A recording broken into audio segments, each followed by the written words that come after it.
welcome to this version of Basketball Talk Pro. I mention that is because we are going through some difficulties with our the website and everything that we founded Basketball Talk Pro on. I'll get back to you that. I think everything will be worked out. I'd like to keep the name because I'm very fond of it. It was the beginning of all of this. And I'd like to mention something to you, kind of helping myself, I guess. This book, which is The Magnificent Might, and below that is a formula, field goal made divided by field goal attempted equals field goal percentage. That's what this book is about.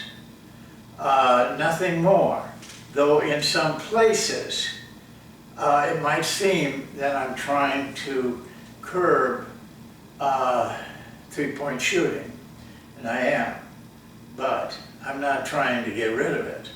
I just think that if you go over 25% of your shots, you are going to create too many misses to win. And that's what we want, is winning.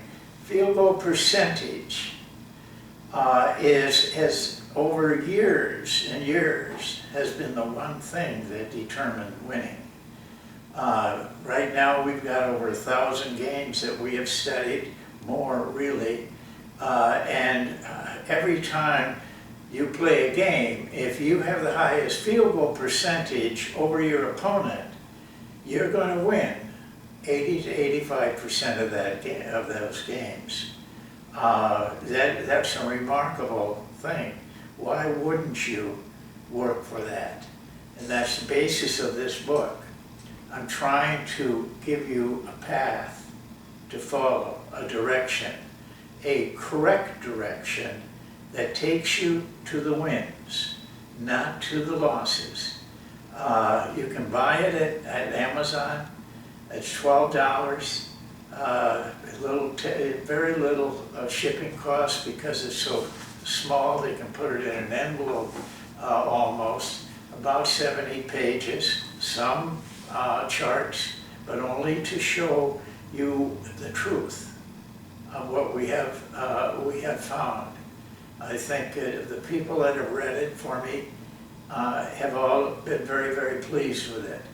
And one person said, I don't think you can go much farther in giving a certain type of analysis to a reader. So I would advise you, if you can, pick it up and put it away, keep reading it. You'll find something in it. Today, though, we're talking about something that is today. And that is the type of offense that teams are running, especially in the NBA, but equally in college. I don't know about high school. I'm sure they are too, because that's the way it goes. If the NBA is doing something, the colleges do it, and then the high schools do it. But I would like to point out some things today. First of all, though, this is what's important, is you've got to defend it. Whether or not you use it, you still got to defend it. Maybe you want to use it, that's fine. But you've got to defend it if you're going to win. Because if you don't defend it, they're going to score a lot of points. And they're going to have a high field goal percentage, and that's going to bring them home victories. So the title is To Defend Today's Offense. Well, what is today's offense? What sets it apart? I have three things that I noticed, and in watching games and everything, there's three things that they seem to be very hard working towards. One is they use a lot of ball screens and handbacks. Almost any time they run into a little trouble, they just do a ball screen. Or they dribble over and use a handbag. You must be prepared for that. We are going to talk about it in this session. The other thing that they use is speed. A lot of speed. It doesn't make any difference if it's full court or half court. Even in the half court running their plays, they run them with speed. Their effort is to, I think, the way they think about it is you can't follow them. You'll get tired and all that stuff. But there's other aspects of that speed, and one is you don't execute very well. And these teams don't. They don't run their plays very well. They get very little off of it. They get more off of going into freelance and using those screens. The third thing is penetration. Without penetration, this offense is very weak. It's impotent. If you can stop penetration, they don't have anything. And that's another thing we're going to talk about today. Now, I'll tell you where we're going to start with the most devastating defense to this offense, or any offense, but especially to this offense. And that is this: make baskets. Make a lot of baskets. Shoot a high field goal percent. Actually, the numbers go about like this. We did a ton of NBA playoff games. We did college games and tournaments. And what we find is that if you're in an area of 47% or higher than percentage, you're probably going to win the game. There's oddities to that, of course. There always is. But if you make baskets, here's what happens. They got to take the ball out of the net. They got to step out of bounds and throw it in. That gives you time. That gives you the precious seconds you need. Because the second part of this lesson on trying to defend that offense is pick up full court. You have to do it on made baskets, on missed baskets, fast breaks. You can't do it, but you can do it on made baskets. Train your players. Practice your players. So many of you don't practice these things. You tell the players what you want them to do, and they expect them to do it, and they do the best they can, but hours of practice would make them very good at it. You got to be on the ball the minute it comes on out of bounds. It doesn't have to be a guard on a guard. It can be a forward on a guard, or a center even on a guard. Most of our centers are just forwards. And so just get a man on that ball. And the rest is simple. Turn the guy. What I see, and you will see in these last finals, they throw the ball into the guy. The defensive man is 10 to 15 feet away from him. When the guy dribbles, does he come up to me? No, he backs up and keeps that 15-foot gap all the way down. That is absolutely worthless. Get on the guy, arm length away, and make him turn. Just that. Don't go for steals. We don't need traps. We don't need anything. Just turn. Turn him inside. Turn him back outside. Turn him back inside. Make him turn 2 or 3 times to the timeline. And you have destroyed the speed that they want for their plays and everything else. You will have slowed them down. They won't even notice it. But they're not very effective when they get slowed down, because they're dependent on speed. So you slow their approach down. I would go for 50% if I were you. Actually, in the NBA, the teams that win average 49%. In college, they average 47%. My rule is you should be 47% above, and above that, to be able to be in a position to have a better, the higher your percentage goes on offense, your offense, the lower their percentage goes. And that's how you come up with 80 to 85% effectiveness.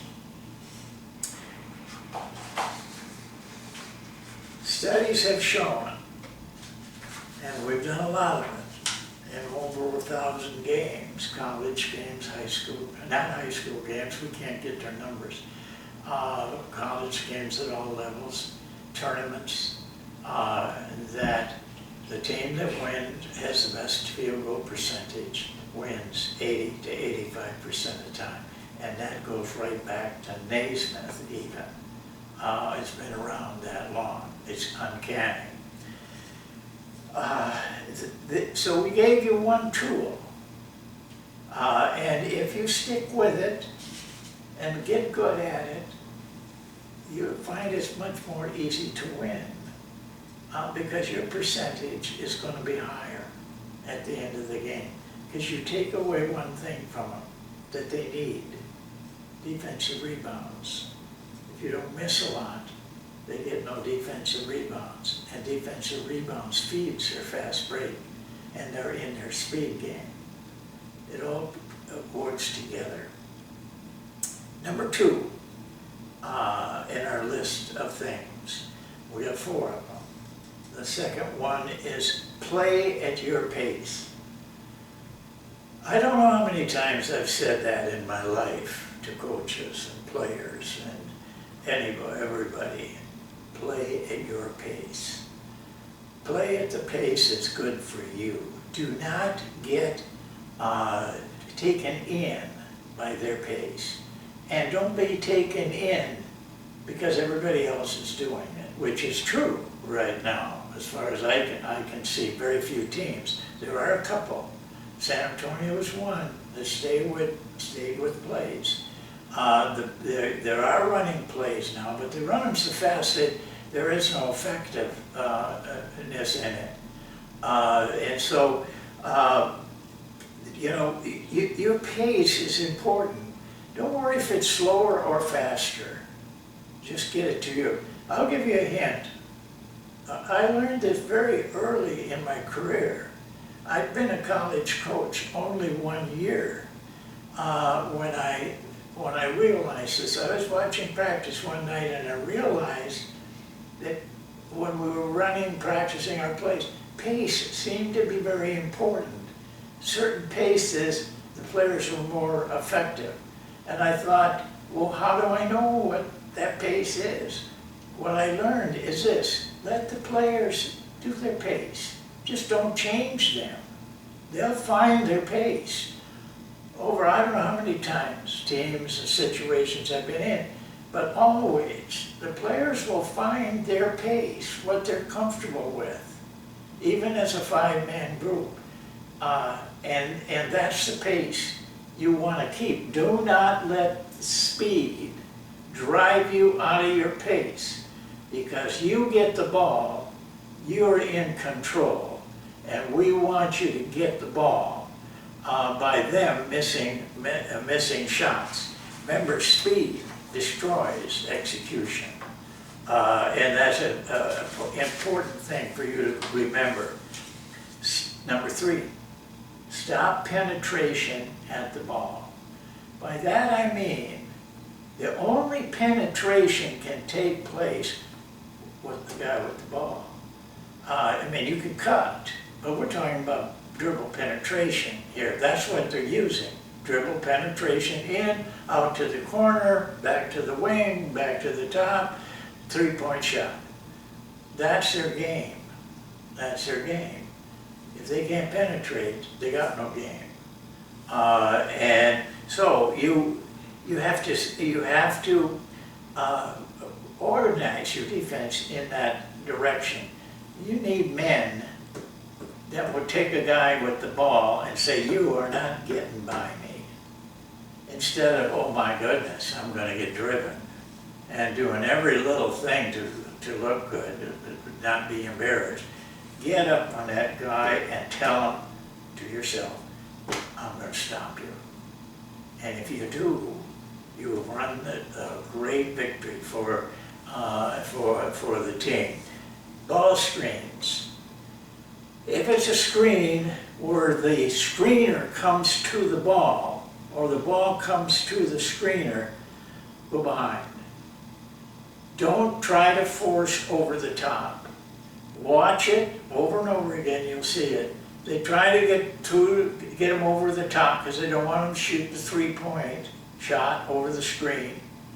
And instead, that guy gets picked off and they just curl and they're wide open to penetrate.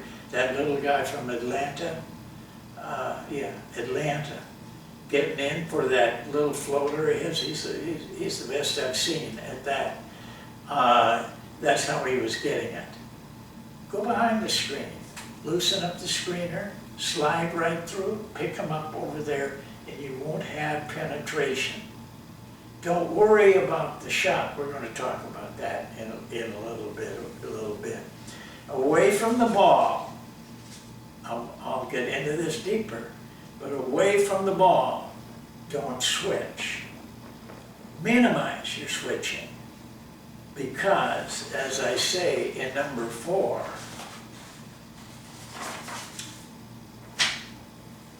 don't let your defense get scrambled.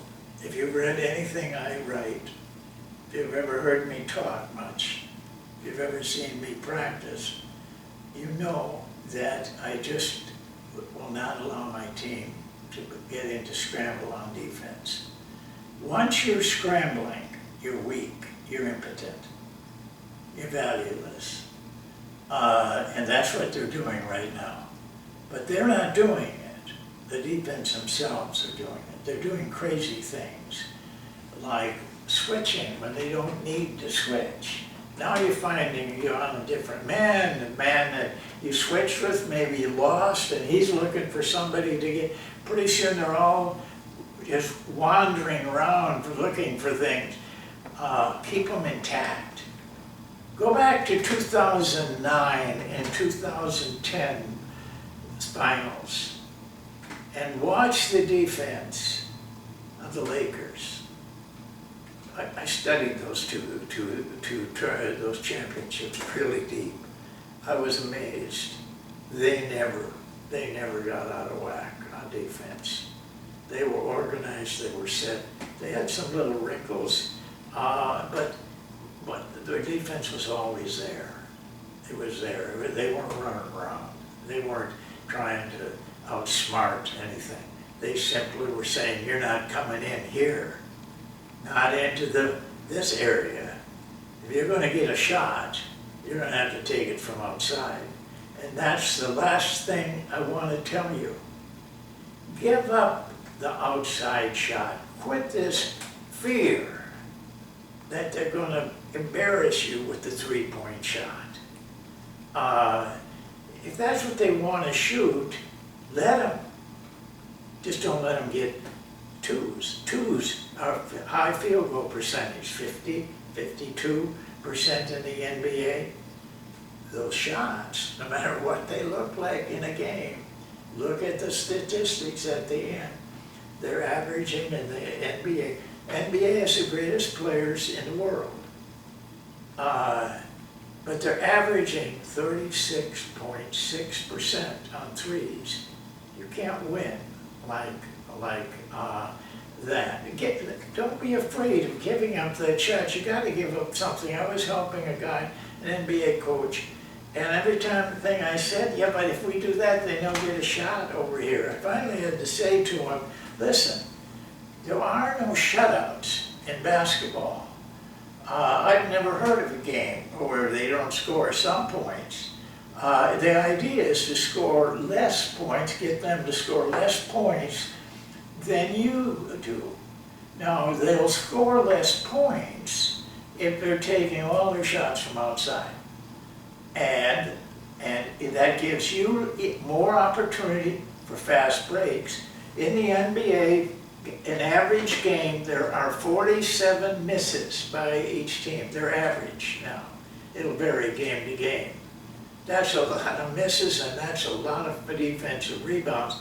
By the way, every miss, 75% of the misses turn into defensive rebounds. 75%, 3 out of 4, and that's their fast breaks. You can cut that down and make them impotent, as I said before. That's it for today. I hope that you get something out of this. Feel free to contact me, other people do, and ask me questions. I may have said something that rubbed you wrong, or I may have said something that you couldn't understand. And so you can email me. You can usually somewhere in those computers, you can just make a comment to me from the from a video that I did. But get to me and I'll explain everything to you. We got to be together in this little world. We can't be like what's going on around us. The world is all messed up, split up, disorganized, doing things at random. As basketball people, we don't want to be like that. Don't let us be like that. I'll see you next time, and thank you for watching us. Bye-bye.